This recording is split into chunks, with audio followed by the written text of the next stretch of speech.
Hey everybody, welcome here to another episode here on Talkdaily. My name is Eddie, and first of all, thank you very much for checking out the channel. I really appreciate everybody liking and subscribing. It's a really humbling experience. I just like to share all my knowledge of cars.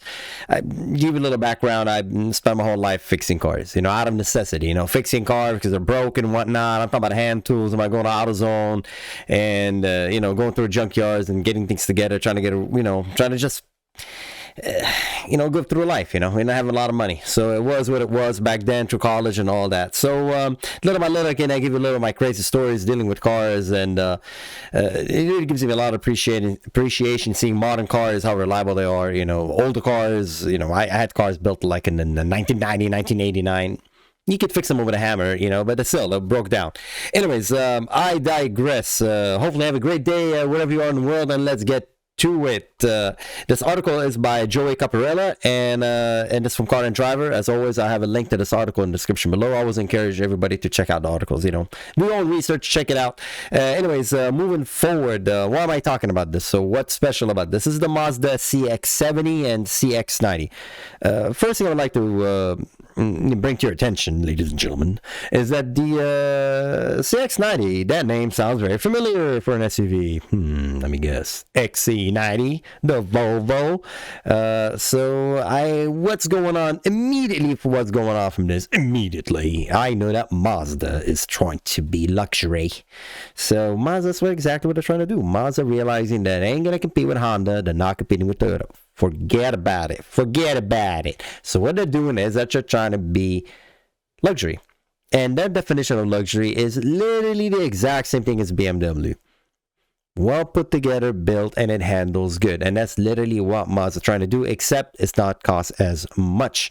But they do invest heavily on innovative technology. They invest a lot on handling. They invest a lot on engine, and this is no exception. The Mazda is planning to launch two new crossovers in the US called the CX-70 and CX-90, and they pretty much did like the CX-9 and what it was. Okay, and remember the CX-9 was luxury to start with.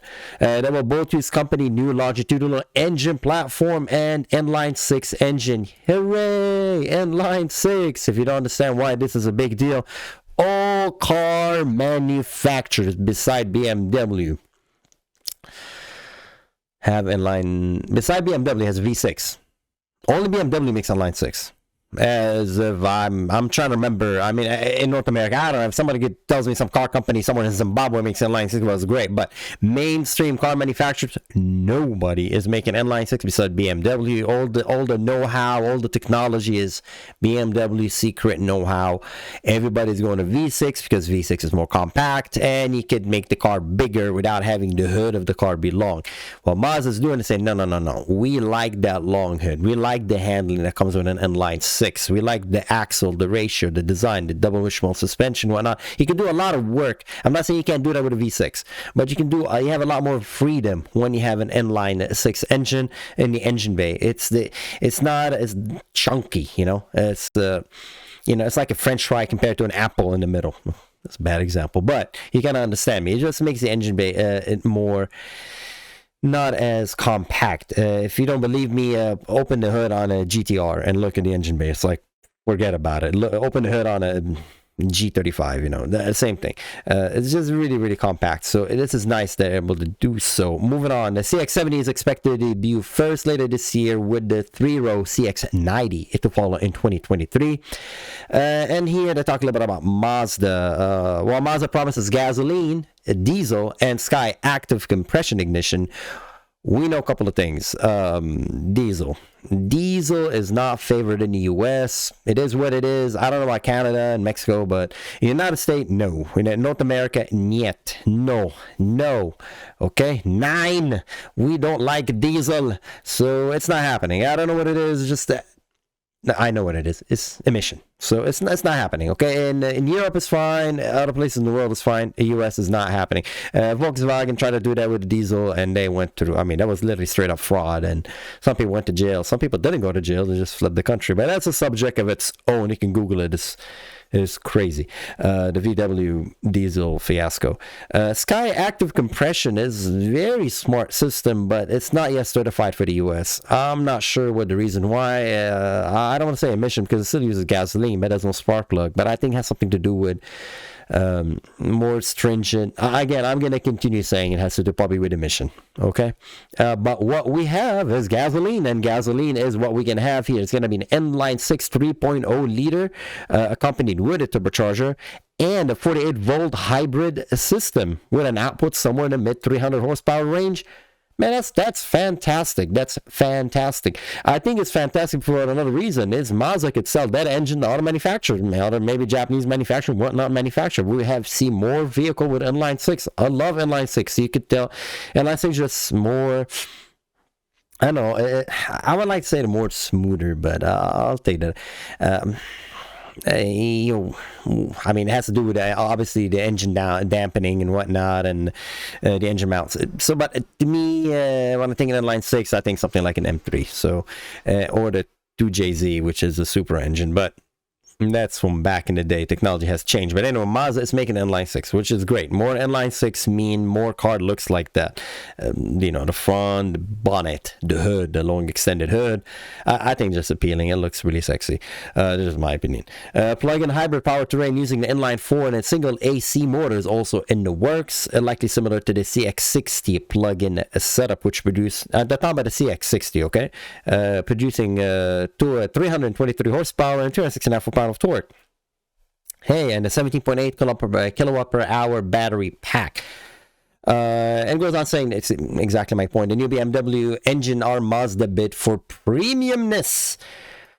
Whatever that means. I think premiumness just basically mean well put together, and the looks are not too sporty, not too funky, just in the middle. To become more like BMW and less like on it. Exactly. The longitudinal engine layout should allow engineers to better tune ride and handling, and also create an all-important dash to axle race and implies luxury. Again, implying luxury, those words, I don't know, those are very words based on what's your opinion of what you like and whatnot. I just personally think it looks appealing, it looks nice. I like the sharpness, it looks neat. Mind you, a lot of cars starting to look similar at this point, but it is what it is. Moving forward, an all-wheel drive will likely be standard across the board, of course, as we think it's likely that Mazda will offer a rear-wheel drive version of this model. That's not unlikely, absolutely unlikely. I will go further saying they will not. You're not going to have a car like this just rear-wheel drive only, for the main reason because it's an SUV, and regardless its design, the people expect it to be, you'll be able to drive it on a loose traction condition. I'm talking a little snow, mud, and whatnot. I'm not going to say this car is going to be a Range Rover, or it's going to climb the mountains of the Himalayas, but all-wheel drive will be expected, because part of luxury is not getting stuck going up a hill when it's raining, or like with light snow conditions. So I do believe the all-wheel drive is going to be there again for standard, for handling, for safety, for the added performance as far as handling, and also acceleration. All-wheel drive, taking off. So definitely they keep it all-wheel drive. The CX-70 will arrive sometime before the end of 2022, starting about $38,000. Man, that is a great price for that vehicle. Mind you, I reviewed a lot of cars, and they're way more expensive than this. So finding cars in the 30,000 something is refreshing. With a 7-seat passenger CX-90 following in 2023 with a starting price around $40,000. Again, that's great value for a car that's going to be I hesitate to say they're going to be reliable as chips. Yeah, that's what I wanted to say. But because it's a brand new engine, we don't know yet. Anytime a brand new engine, a brand new chassis, you go through the phase of the company ironing out the little... I'm not saying they're making mistakes, but they just iron out little things, okay? So I'm always an advocate of don't buy the first gen, buy the second gen. But that doesn't work when you think about the Honda S2000, right? You want a 9,000 RPM. So you kind of look at it differently, okay? But for now, I think it's going to be a great car. I think Mazda is their direction they're heading. I love it. I know Mazda, they're competing with BMW, and BMW, their slogan, they keep changing it, but they still have, I do believe they're still using the ultimate driving machine, which is going to give gets the point across really well. Mazda had the zoom thingy, and I kind of dropped it. And to me, zoom just sounds a little bit childish. It's it's making light of what the company is trying to do, which is like, really thorough engineering. I love Mazda. They care about handling. Mazda will not sacrifice anything. You don't see a lot of Mazda cars that don't handle good. I love the company, and of course that flagship is a Miata, which is simple, lightweight, rear-wheel drive car. So that kind of gives you an idea. Like other car manufacturer, the flagship car is a bazillion, $1 million car. These guys, Mazda makes you a car that's simple, and to me, I think it's elegant, it's fun to drive. That's the Miata, but that's a different subject. I'm pretty sure the CX-70 and the 90 will be, also good handling car. Mazda does not make cars that don't handle well. That statement will bite me at some point, but they do their best to make it handle good. How about that for it? They emphasis on handling. Anyways, as always, let me know what you think in the comments below. This is the CX-90 and the CX-70. It's coming in the end of the year. The 70 is coming in the end of the year, and the CX-90 is coming the year after, 2023. And as I said, it's from $38,000 to $40,000 car. I think it's great value. Inline-six is wonderful. With the hybrid powertrain, it's... What else could you ask for? Well, we're still going to know what the range is going to be. We don't know yet because it hasn't made it yet.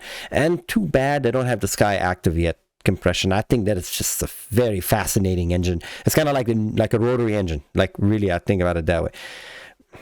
Not like a rotary engine, but a rotary engine is so bonkers. I love it, but they haven't brought it in yet. They were working on the rotary. I don't know what's going on.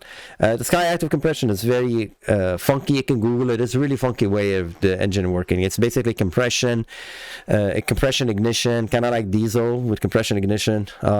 It's pretty much like diesel, but uses gasoline. It's really weird. It's really innovative. Anyways, as always, thank you for watching. And if you like this content, why not give me a thumbs up, like and subscribe? It really helps. And as always, have a great day wherever you are in the world. And thanks for watching. And I'll see you next time. Take care. Bye-bye.